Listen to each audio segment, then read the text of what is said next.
আচ্ছা, অনেকের মধ্যে একটা কনফিউশন রয়েছে যে স্ট্যাটিক ডিভাইস বন্ধ হয়ে গেছে। তো হ্যাঁ, বেশ কিছু পোর্টালে তারা কাজ করা বন্ধ করে দিয়েছে এবং বেশ কিছু পোর্টালে কাজ হচ্ছে।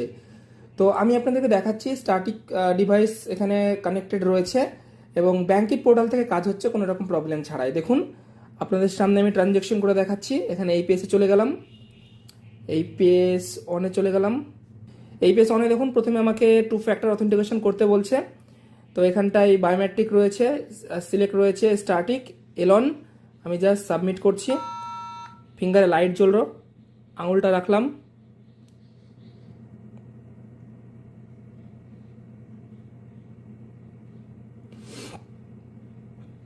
দেখুন, আঙুল ক্যাপচার হয়ে গেল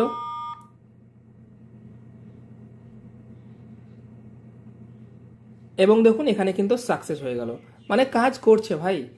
তো জাস্ট এখান থেকে ওকে করে দিলাম। আমার এটা কেটে গেল, আবারও এই পেজে যাব, এই পেজ অনে গেলাম।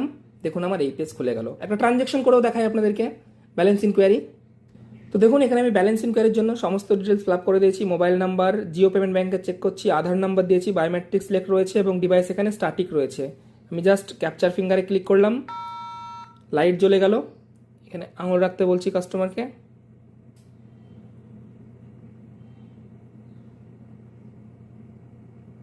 দেখুন হয়ে গেল ক্যাপচার।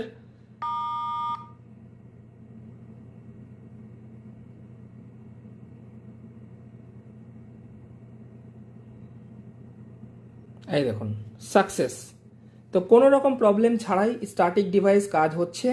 তো যাদের কাছে স্ট্যাটিক ডিভাইস রয়েছে এবং যে পোর্টালে আপনি বর্তমানে কাজ করছেন সেই পোর্টালে যদি কাজ না হয়, তো আপনি ব্যাংকিট পোর্টাল নিয়ে নিন। ব্যাংকিট পোর্টাল থেকে কাজ হবে কোনো রকম প্রবলেম ছাড়াই।